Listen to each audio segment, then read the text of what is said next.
Good evening, Tewksbury. It is 6:01 PM on Thursday, December 15th, 2022. I'd like to call this meeting of the Tewksbury Board of Health to order. First on our agenda tonight is approval of minutes from our November 17th, 2022 meeting. The minutes were emailed to us about a week and a half ago. I've reviewed them and I have no comments or edits myself. Mr. Rue? Nothing here? Ms. Amato? Nothing here. And to be formal, I'll ask the clerk who wrote the minutes. Did you find anything you wanted to update or revise? No, Okay, I did not. wanted to give you the option. So hearing no edits, would someone like to make a motion to approve the minutes as submitted? I'll motion to approve the minutes as submitted. Okay, would you like to second the motion? One second. Okay, motion's been put forth and second to approve the minutes from the November 17th, 2022 meeting as submitted. All those in favor signify by stating aye. Aye. For you. Aye. Okay, so chair votes aye as well, carries unanimous, 4-0. Okay. New business, draft tobacco regulations to incorporate state law. As a side note, I had intended that we would take this up to vote tonight, but where Vice Chair Scarano is out of state on business, he and I chatted and right, so he would prefer to be present for when we have that vote. So we'll defer the vote on that to our January meeting, but Ron Beauregard, our tobacco control agent, who's also a lawyer, went through and did a very good job marking up our regulations and where he proposed adding into it to make us on par with the state regulations, and then put his notations in for each of the changes. So there's a very thorough tracking of it. So I just ask board members to, while you're doing nothing else during the holiday season, to have a chance just to look at these, and if there are any questions, we'll bring him up at the next meeting. But again, this was in talking with Ron when he was here, September meeting, I think it was. Just that there were other changes that he said we could do that would be new, which I just wanted to bring us up on par with the state, and then we can always look at those changes later. But just bring us up to par means we just hold a simple vote and then they go into effect. So this would eliminate any confusion between differences of our local regs and what the state has. Right. And of course, if we decide we want to add things to our regulations, that would require the public hearing, the public notice and all that.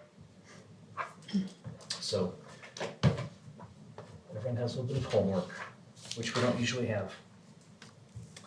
And the other thing, just so you're aware, one of the things we do when we do have regulations ready to approve,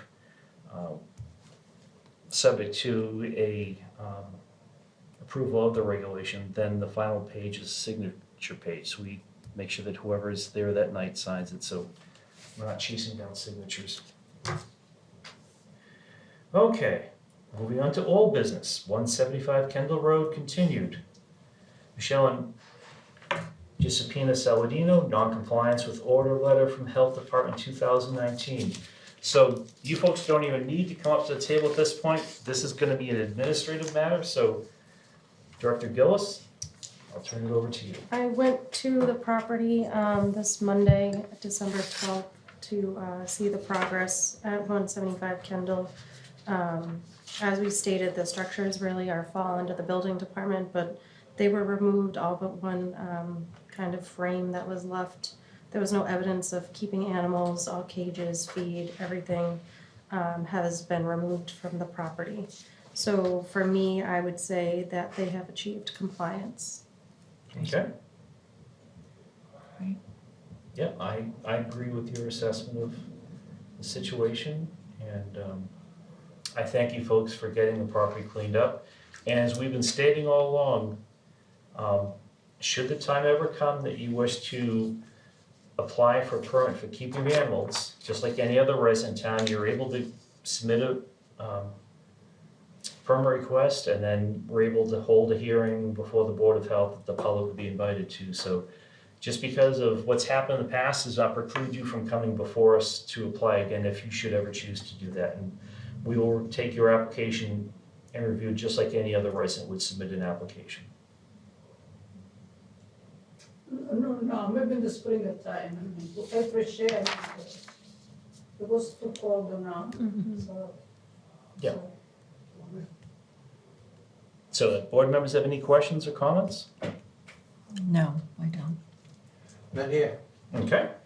Well, excuse me, what the application we can do about the chicken? So, what is it, up to 12?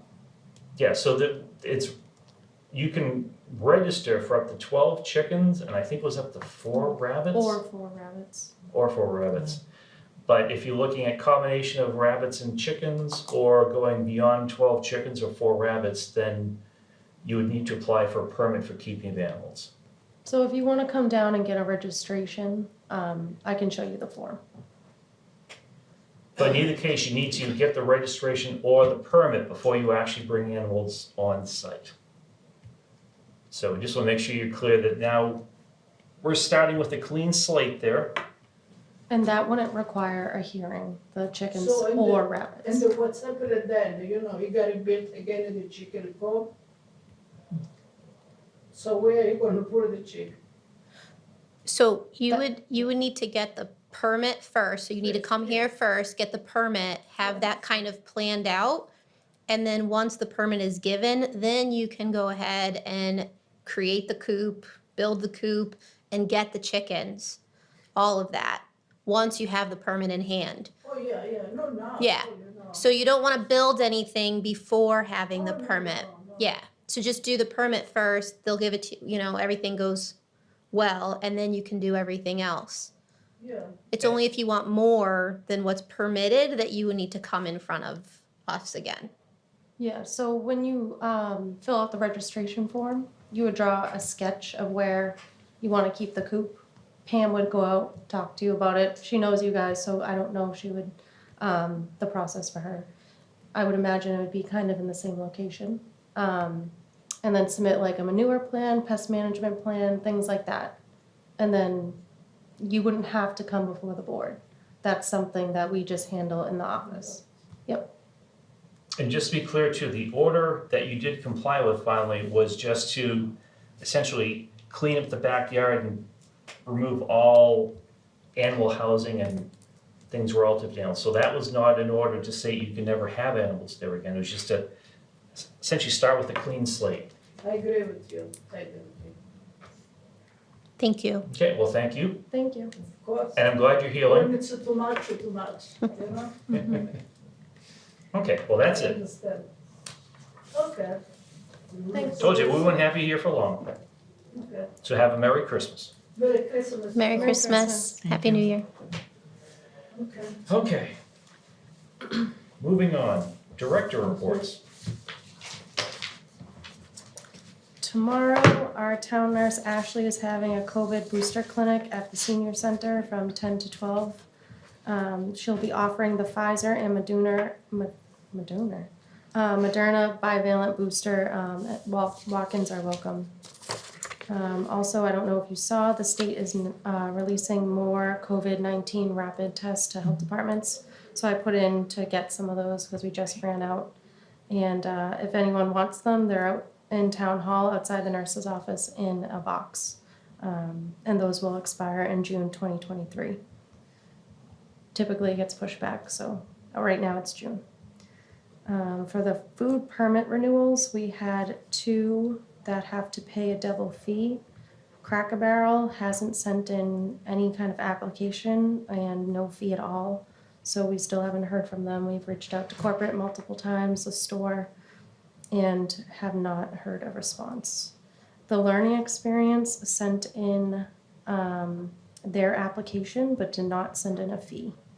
And we didn't receive the application until the 8th of December. So we're waiting for their extra fee. In terms of Cracker Barrel, if, just for residents to be aware of, if any restaurant does not submit the required application or renewal form with all the company paperwork and the check by the end of the calendar year, then they're not able to operate until Right. they've submitted all that. Yeah, Okay. so we would have to close them down because they wouldn't have a permit. Okay. The next renewals are body art and tobacco, and those are due by the 31st of December. Right now, we're waiting on 5 tobacco, 1 body art establishment, and 2 practitioners. And that's all I have. Okay. So we have 2 board reports tonight. So first, Ms. Amato, if you want to do your board report. I do. So tonight, I'm going to just go over a few things for the residents and for all of you on how to stay safe in your kitchen. There's so many simple things that we don't think about when we're cooking or working in the kitchen that a couple of these 10 pointers would help out a lot. So the first one is how to properly use a knife. You have to remember that a dull knife is worse than a sharp knife. So it's important that everyone keeps their knives sharpened.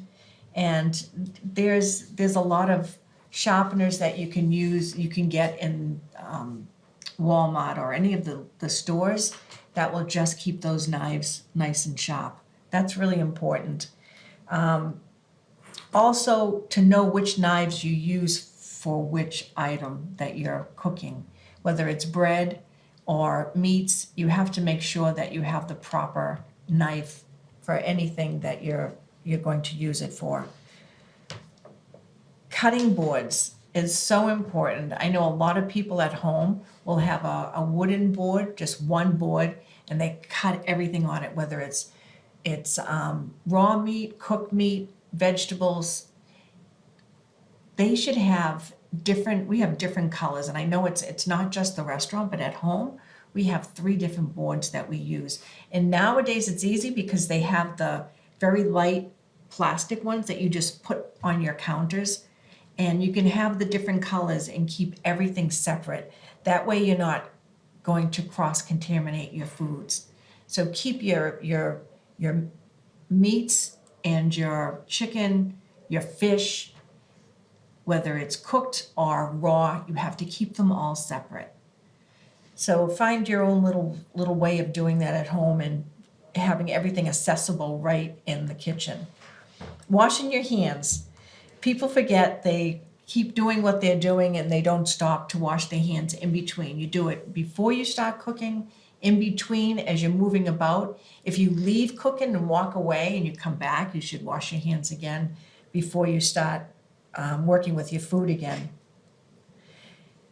Don't go barefoot in the kitchen. I'm sure a lot of you have had this problem. You come into the kitchen, especially in the summer, whether you drop sharp items or something that's hot water, things spill.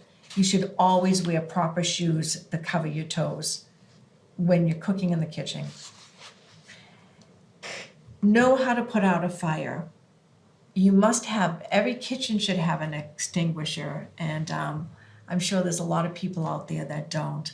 If you don't have the extinguishers, you should definitely learn how to kill that flame. Whether it's a pan, you don't want to put water on it, you want to just cover it with something so that you suffocate the fire. If you have a fire inside a microwave, you want to close that microwave to stop the fire and unplug it. So the main thing is never use water when you're trying to put out fire. I see a lot of people do that. Also, watch what you're wearing. Always wear things that are fitted and not something with long sleeves because they can catch fire. So make sure that your sleeves are tucked in and nothing's dripping into your range. Also watch your pans. A lot of people are using the new pans that they have out there that have the Teflon in the inside. Those are really good to use. They're easier to clean, so a lot of people like them. but you have to know when to get rid of them.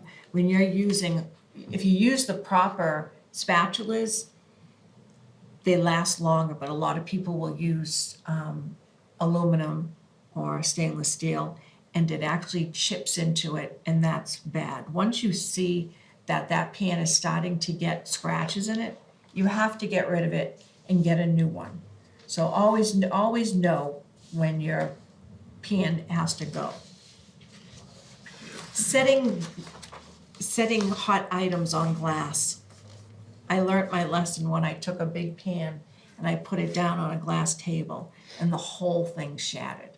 So you have to make sure that you have put something down on the glass so it's protected, or if you're using glass, whether it's a Pyrex container, you want to make sure that you put it on something, whether it's a cloth or a pot holder, something that isn't going to damage the glass itself, because if you put something hot on a cold surface, it's going to crack.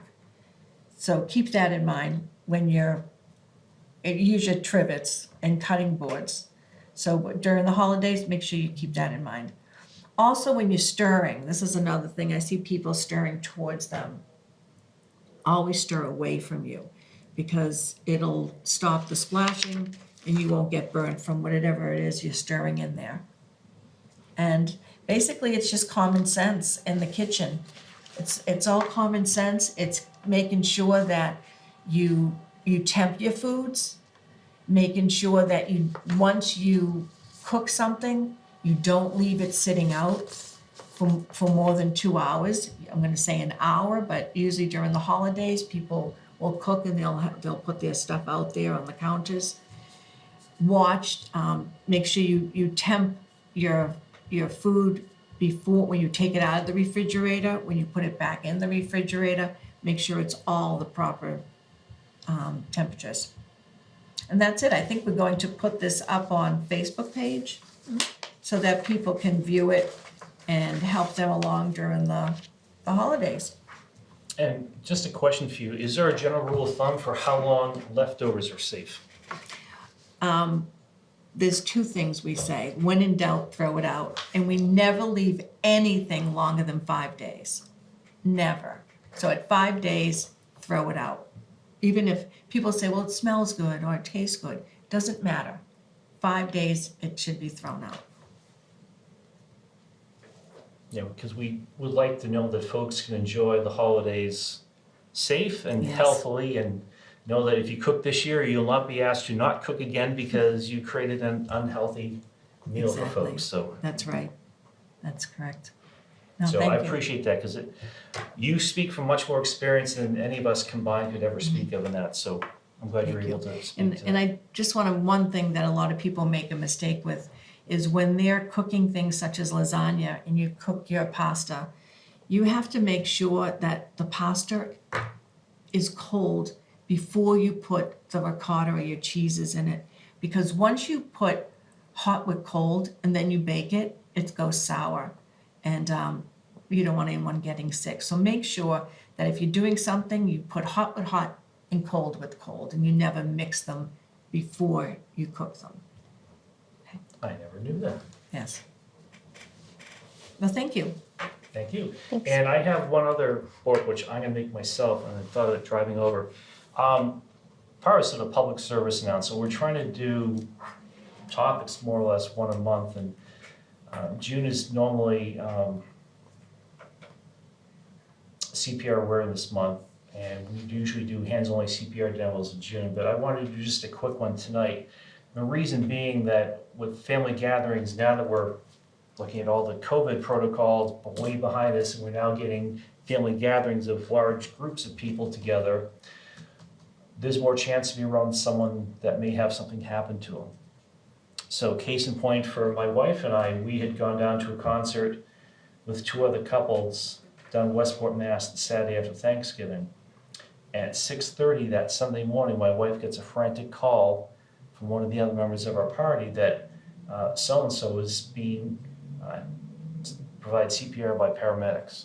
She had gotten up to go to the bathroom, was able to at least tell her husband, call 911, collapsed to the ground. And thanks to the efforts of her husband and this person, the couple that was in the adjoining room, thankfully, they provided CPR until help arrived.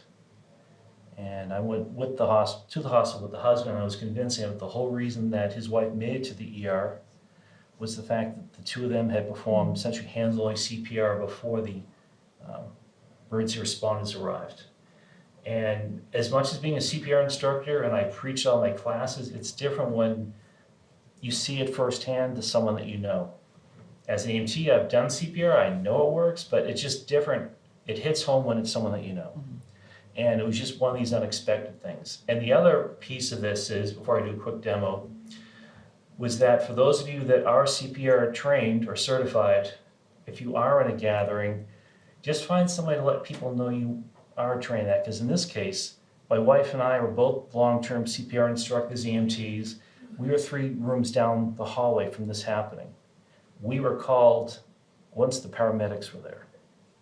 That's not to say the 2 folks that were doing did not do a good job, because she's alive because of their initial efforts, but you always like to know that someone that has the training, that people aware that someone has a training and can be called upon to use it, because help may be delayed. In this case, Westport Fire Department was doing mutual aid for a different town, so they had a bit of an extended drive to get to the hotel we were staying at. So minutes make the difference. And that's why I just want to do a quick review of hands-only CPR. It's very quick and basic.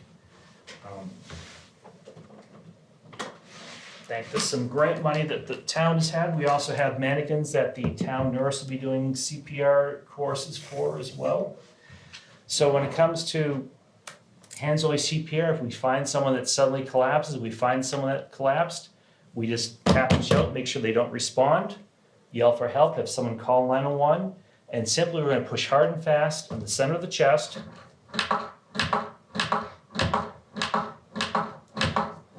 Until help arrives.